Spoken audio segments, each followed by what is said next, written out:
दोस्तों, हिंदी है हम चैनल पर आपका स्वागत, अभिनंदन और वंदन। जैसा कि आप सभी जानते हैं कि हम पिछले दिनों से हिंदी साहित्य के प्रसिद्ध कथाकार मुंशी प्रेमचंद्र जी की कहानियों को सुन रहे हैं। इस श्रृंखला में हमने बेटों वाली विधवा, सौत, दो बहनें और सद्गति जैसी प्रसिद्ध कहानियाँ सुनी हैं। इसी क्रम को आगे बढ़ाते हुए मैं मुंशी प्रेमचंद्र जी की लगभग प्रसिद्ध 51 कहानियाँ आपके समक्ष प्रस्तुत करूँगी। उसमें थोड़ा समय लगेगा, लेकिन बहुत जल्द सभी कहानियाँ आपके समक्ष वीडियो के माध्यम से प्रदर्शित होंगी। आज इसी क्रम में, इसी श्रृंखला में हम सुनने जा रहे हैं मुंशी प्रेमचंद्र की एक और नई कहानी, चोरी। तो आइए चलते हैं और सुनते हैं कहानी मुंशी प्रेमचंद्र की चोरी। हाय बचपन, तेरी याद नहीं भूलती। वह कच्चा टूटा घर, वह पुआल का बिछौना, वह नंगे बदन, नंगे पांव खेतों में घूमना, आम के पेड़ों पर चढ़ना, सारी बातें आंखों के सामने फिर रही हैं। चमरौधे जूते पहनकर उस वक्त कितनी खुशी होती थी, अब फ्लैक्स के बूटों से भी नहीं होती। गरम पनवे रस में जो मज़ा था, वह अब गुलाब के शरबत में भी नहीं। चबेने और कच्ची बेरों में जो रस था, वह अब अंगूर और खीर मोहन में भी नहीं। मैं अपने चचेरे भाई हलदर के साथ दूसरे गांव में एक मौलवी साहब के यहाँ पढ़ने जाया करता था। मेरी उम्र 8 साल की थी। हलदर अब जो स्वर्ग में निवास कर रहे हैं, मुझसे 2 साल जेठे थे। हम प्रातःकाल बासी रोटियां खा दोपहर के लिए मटर और जौ का चबेना लेकर चल देते थे। फिर तो सारा दिन अपना था। मौलवी साहब के यहाँ कोई हाजिरी का रजिस्टर तो था नहीं, और ना गैर हाजिरी का जुर्माना ही देना पड़ता था। फिर डर किस बात का? कभी तो थाने के सामने खड़े सिपाहियों की कवायद देखते, कभी किसी भालू या बंदर के नचाने वाले मदारी के पीछे पीछे घूमने में दिन कट जाते, कभी रेलवे स्टेशन की ओर निकल जाते और गाड़ियों की बहार देखते। गाड़ियों के समय का जितना ज्ञान हमको था, उतना शायद टाइम टेबल को भी ना था। रास्ते में शहर के एक महाजन ने एक बाग लगवाना शुरू किया था। वहाँ एक कुआं खुद रहा था। वह भी हमारे लिए एक दिलचस्प तमाशा था। वह माली हमें अपने झोपड़ी में बड़े प्रेम से बैठाता था। हम उससे झगड़ कर उसका काम करते। कहीं बाल्टी लिए पौधों को सींच रहे हैं, कहीं खुरपी से क्यारियाँ गोड़ रहे हैं, कहीं कैंची से बेलों की पत्तियाँ छाट रहे हैं। उन कामों में कितना आनंद था। माली बाल प्रकृति का पंडित था। हमसे काम लेता, पर इस तरह मानो हमारे ऊपर कोई एहसान कर रहा है। जितना काम वह दिन भर में करता, हम घंटे भर में निपटा देते थे। अब वह माली नहीं, लेकिन बाग हरा भरा है। उसके पास से होकर गुजरता हूँ तो जी चाहता है उन पेड़ों के गले मिलकर रोऊं और कहूँ, प्यारे तुम मुझे भूल गए, लेकिन मैं तुम्हें नहीं। मेरे हृदय में तुम्हारी याद अभी तक हरी है, उतनी ही हरी जितने तुम्हारे पत्ते। निस्वार्थ प्रेम के तुम जीते जागते सो। प्यारे तुम मुझे भूल गए, लेकिन मैं तुम्हें नहीं भूला। मेरे हृदय में तुम्हारी याद उतनी ही हरी है जितनी तुम्हारे पत्ते। निस्वार्थ प्रेम के तुम जीते जागते स्वरूप हो। कभी कभी हम हफ्तों गैर हाजिर रहते, पर मौलवी साहब से ऐसा बहाना कर देते कि उनकी चढ़ी हुई त्योरियां उतर जाती। उतनी कल्पना शक्ति आज होती तो ऐसा उपन्यास लिख मारता कि लोग चकित रह जाते। अब तो यह हाल है कि बहुत सिर खपाने के बाद कोई कहानी सूझती है। खैर, हमारे मौलवी साहब दर्जी थे। मौलवीगिरी केवल शौक से करते थे। हम दोनों भाई अपने गांव के कुर्मी कुम्हारों से उनकी खूब बड़ाई करते। यूँ कहिए कि हम मौलवी साहब के सफरी एजेंट थे। हमारे उद्योगों से जब मौलवी साहब को कुछ काम मिल जाता तो हम फूले ना समाते। जिस दिन कोई बहाना सूझता मौलवी साहब के लिए कोई ना कोई सौगात ले जाते। कभी सेर आज सेर फलियां तोड़ ली तो कभी 10-5 ऊख, कभी जौ या गेहूं की हरी हरी बालें ले ली। उन सौगातों को देखते ही मौलवी साहब का क्रोध एकदम शांत हो जाता था।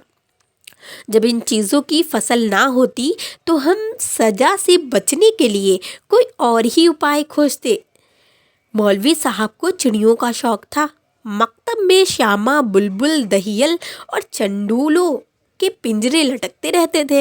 हमें सबक याद हो या ना हो पर चिड़ियों को याद हो जाते थे। हमारे साथ ही वे पढ़ा करती थीं। इन चिड़ियों के लिए बेसन पीसने में हम लोग खूब उत्साह दिखाते थे। मौलवी साहब सब लड़कों को पतंगे पकड़ लाने की ताकीद करते रहते थे। इन चिड़ियों को पतंगों से विशेष रुचि थी। कभी कभी हमारी बला पतंगों ही के सिर चली जाती थी। उनका बलिदान करके हम मौलवी साहब के रौद्र रूप को प्रसन्न कर लिया करते थे।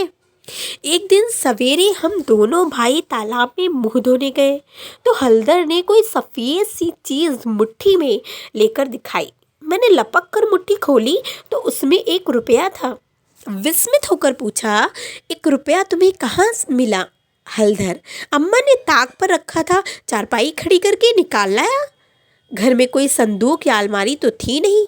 रुपए पैसे एक ऊंचे ताक पर रख दिए जाते थे। एक दिन पहले चाचा जी ने सन बेचा था। उसके रुपए जमींदार को देने के लिए रखे हुए थे। हल्दर को ना जाने क्यों कर यह पता लग गया। जब घर में सब लोग काम धंधे में लग गए तो अपनी चारपाई खड़ी की और उस पर चढ़ गया और 1 रुपया निकाल लिया। उस वक्त तक हमने कभी रुपया छुआ तक ना था। वह रुपया देखकर आनंद और भय की जो तरंगे दिल में उठी थीं वे अभी तक याद है। हमारे लिए रुपया एक अलभ्य वस्तु थी। मौलवी साहब को हमारे यहाँ से सिर्फ 12 आने मिला करते थे। महीने के अंत में चाचा जी खुद जाकर पैसे देकर आते थे। भला कौन हमारे गर्व का अनुमान कर सकता है, लेकिन मार का भय आनंद में विघ्न डाल रहा था। रुपए अनगिनत तो थे नहीं, चोरी का खुल जाना मानी हुई बात थी। चाचा जी के क्रोध का भी मुझे तो नहीं, हल्दर को प्रत्यक्ष अनुभव हो चुका था। यूँ उनसे ज़्यादा सीधा साधा आदमी दुनिया में ना था। चचा ने उनकी रक्षा का भार सिर पर ना रख लिया होता तो बनिया उन्हें बाजार में बेच सकता था, पर जब क्रोध आ जाता तो फिर उन्हें कुछ ना सूझता। और तो और चची भी उनके क्रोध का सामना करते डरती थीं। हम दोनों ने कई मिनट तक इन्हीं बातों पर विचार किया और आखिर यह निश्चय हुआ कि आई लक्ष्मी को ना जाने देना चाहिए। एक तो हमारे ऊपर संदेह होगा ही नहीं, और अगर हुआ भी तो हम साफ इनकार कर जाएंगे। कहेंगे हम रुपया लेकर क्या करते, थोड़ा विचार करिए, और थोड़ा विचार सोच विचार करते तो यह निश्चय पलट जाता और वह विभत्स लीला ना होती जो आगे चलकर हुई। पर उस समय हम में शांति से विचार करने की क्षमता ही ना थी। मुँह धोकर हम दोनों घर आए। डरते डरते अंदर कदम रखा। अगर कहीं इसी वक्त तलाशी की नौबत आई तो भगवान ही मालिक है। लेकिन सब लोग अपना अपना काम कर रहे थे, कोई हमसे ना बोला। हमने नाश्ता भी ना किया, चबेने भी ना लिया, किताब बगल में दबाई और मदरसे का रास्ता लिया। बरसात के दिन थे, आकाश भर बादल छाए हुए थे। हम दोनों खुश खुश मकतब चले जा रहे थे। आज काउंसलिंग की मिनिस्ट्री पाकर भी शायद उतना आनंद ना होता। हज़ारों मंसूबे बांधते थे, हज़ारों हवाई किले बनाते थे। यह अवसर बड़े भाग्य से मिला था जीवन में, फिर शायद यह अवसर मिले, इसलिए रुपए को इस तरह खर्च करना चाहते थे कि ज़्यादा से ज़्यादा दिनों तक चल सके। यद्यपि उन दिनों 5 आने सेर बहुत अच्छी मिठाइयाँ मिलती थीं और शायद आधा सेर मिठाई में हम दोनों अफर जाते, लेकिन यह ख्याल हुआ कि मिठाई खाएंगे तो रुपया आज ही गायब हो जाएगा। कोई सस्ती चीज़ खानी चाहिए जिसमें मज़ा भी आए, पेट भी भरे और पैसे भी कम खर्च हों। आखिर अमरूद पर हमारी नज़र पड़ गई। हम दोनों राज़ी हो गए। 2 पैसे के अमरूद से दामन भर गए। जब हल्दर ने खटकिन के हाथ में रुपया रखा तो उसने संदेह से देखकर पूछा, रुपया कहाँ पाया लाला, चुरा तो नहीं लाए? जवाब हमारे पास तैयार था। ज़्यादा नहीं तो 2-3 किताबें पढ़ ही चुके थे। विद्या का कुछ कुछ असर हो चला था। मैंने झट से कहा, मौलवी साहब को फीस देनी है। घर में पैसे ना थे तो चाचा ने रुपया दे दिया। इस जवाब से खटकिन का संदेह दूर कर दिया। हम दोनों ने एक पुलिया पर बैठकर खूब अमरूद खाए, मगर अब 15.5 आने पैसे कहाँ ले जाएं? 1 रुपया छिपा लेना तो इतना मुश्किल काम ना था। पैसों का ढेर कहाँ छिपता? ना कमर में इतनी जगह थी, ना जेब में इतनी गुंजाइश। उन्हें अपने पास रखना अपनी चोरी का ढिंढोरा पीटना था। बहुत सोचने के बाद यह निश्चय किया कि 12 आने तो मौलवी साहब को दे दिए जाएं। शेष 3.5 आने की मिठाई उड़े। यह फैसला करके हम लोग मकतब पहुँचे। आज कई दिन के बाद गए थे। मौलवी साहब ने बिगड़ कर पूछा, इतने दिन कहाँ रहे? मैंने कहा, मौलवी साहब घर में गमी हो गई। यह कहते ही 12 आने उनके सामने रख दिए। फिर क्या पूछना था? पैसे देखते ही मौलवी साहब की बाछें खिल गईं। महीना खत्म होने में अभी कई दिन बाकी थे।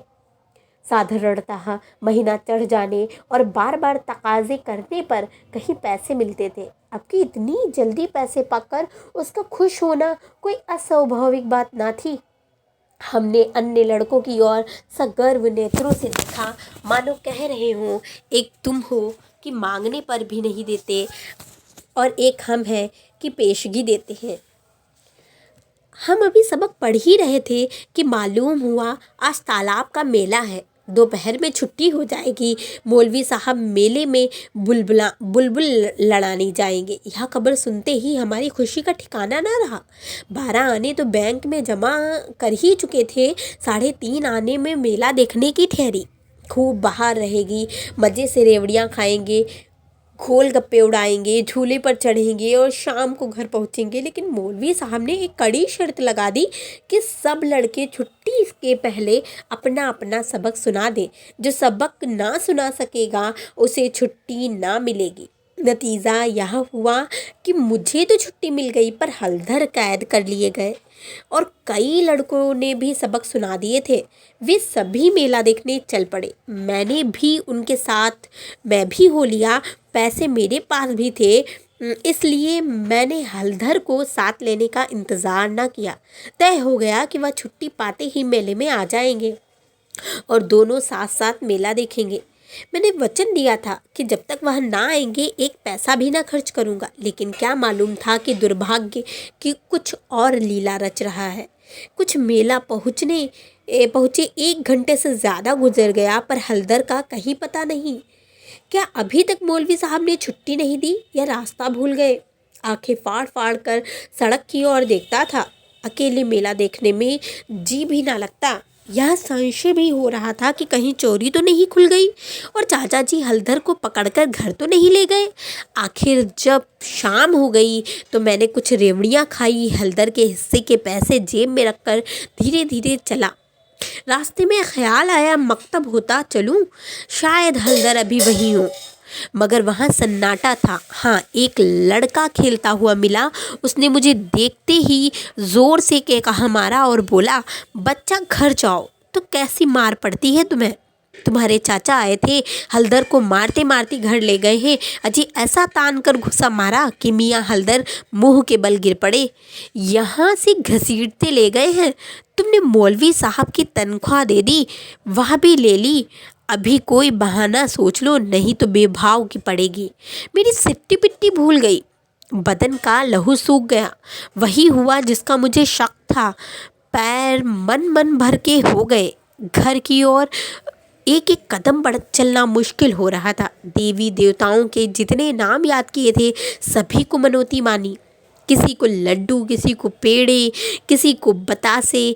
गांव के पास पहुंचा तो गांव के डीही का सुमिरन किया, क्योंकि अपने हलके में डीही ही की इच्छा सर्वप्रधान होती है। यह सब कुछ किया, लेकिन ज्यों ज्यों घर निकट आता दिल की धड़कन बढ़ती जाती थी, घटाएं उमड़ती जाती थीं। मालूम होता था आसमान फटकर गिरना चाहता है। देखता था लोग अपने अपने काम छोड़ छोड़ कर भागे जा रहे हैं। गोरू भी पूंछ उठाए घर की ओर उछलते कूदते चले जाते हैं। चिड़ियाँ अपने घोंसले की ओर उड़ी चली जाती थीं, लेकिन मैं उसी मंद गति से चला आता था, मानो पैरों में शक्ति नहीं। जी चाहता था जोर का बुखार चढ़ाए या कहीं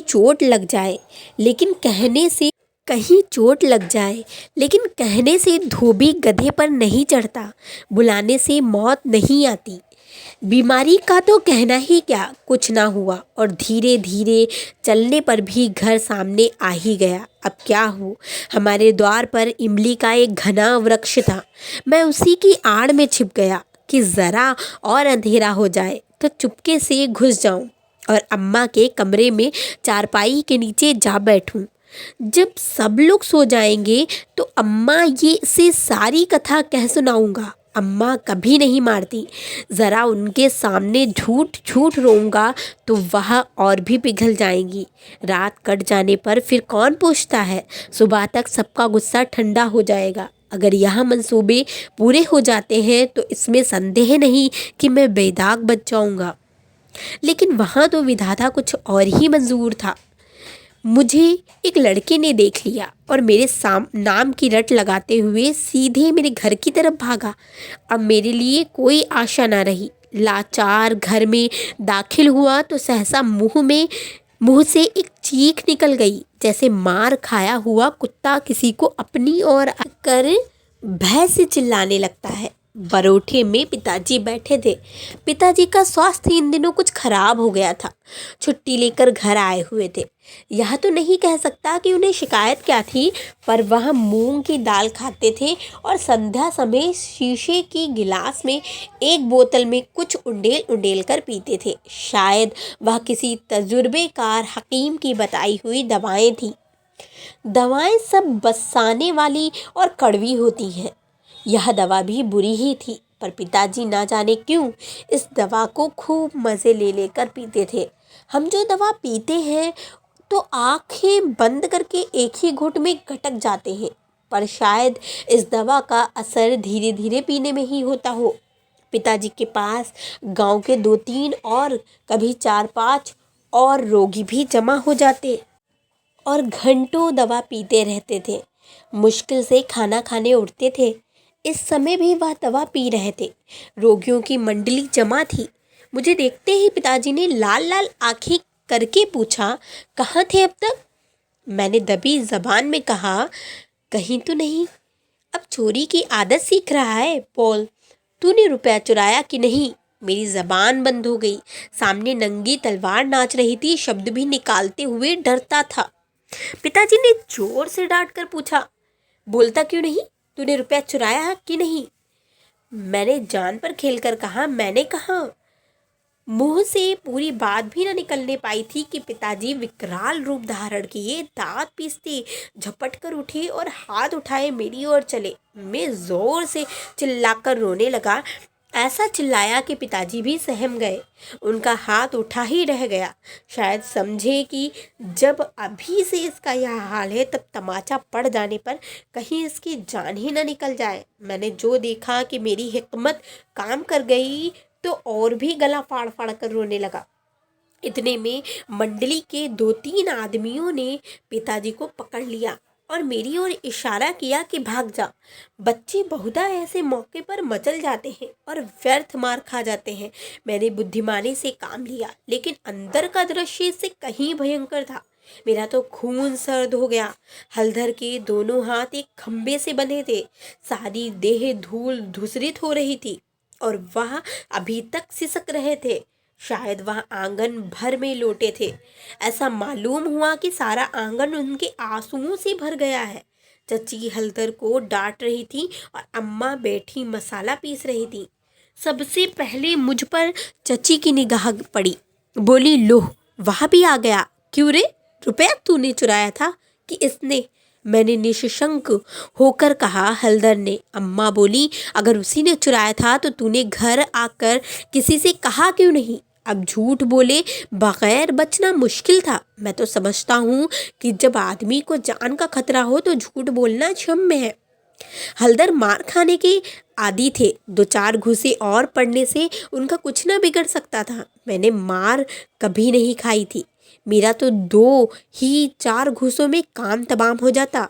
फिर हल्दर ने भी तो अपनी को बचाने के लिए मुझे फंसाने की चेष्टा की थी। नहीं तो चची मुझसे क्यों पूछती, रुपया तूने चुराया था या हल्दर ने? किसी भी सिद्धांत से मेरा झूठ बोलना इस समय स्तुत्य नहीं तो क्षम्य जरूर था। मैंने छूटते ही कहा, हल्दर कहते थे किसी से बताया तो मार ही डालूंगा। अम्मा, देखा, वही बात निकली ना। मैं तो कहती थी कि बच्चों को ऐसी आदत नहीं, पैसा तो वह छूता ही नहीं है। लेकिन सब लोग मुझी को उल्लू बनाने लगे। हल्दर, मैंने तुमसे कब कहा था कि बताओगे तो मारूंगा? मैं वही तालाब के किनारे। हल्दर, अम्मा, बिल्कुल झूठ है चची, झूठ नहीं सच है। झूठा तो तू है और सारा संसार सच्चा है। तेरा नाम निकल गया है ना। तेरा बाप नौकरी करता, बाहर से रुपए कमा लाता, 4 जने उसे भले आदमी कहते तो तू भी सच्चा होता। अब तो तू ही झूठा है। जिसके भाग में मिठाई लिखी थी उसने मिठाई खाई, तेरे भाग में तो लात खाना ही लिखा है। या कहते हुए चची ने हल्दर को खोल दिया और हाथ पकड़कर भीतर ले गई। मेरे विषय में स्नेहपूर्ण आलोचना करके अम्मा ने पासा पलट दिया था, नहीं तो अभी बेचारे पर ना जाने कितनी मार पड़ती। मैंने अम्मा के पास बैठकर अपनी निर्दोषिता का खूब अलापा। मेरी सरल हृदय माता मुझे सत्य का अवतार समझती थी। उन्हें पूरा विश्वास हो गया कि सारा अपराध हल्दर का है। एक क्षण में गुड़ चपेना लिए कोठरी से बाहर निकला। हल्दर भी उसी वक्त चिवड़ा खाते हुए बाहर निकले। हम दोनों साथ साथ बाहर आए और अपनी अपनी बीती सुनाने लगे। मेरी कथा सुखमय थी, हल्दर की दुखमयी, पर अंत दोनों का एक था, गुड़ और चपेना। तो यह थी कहानी मुंशी प्रेमचंद्र की चोरी।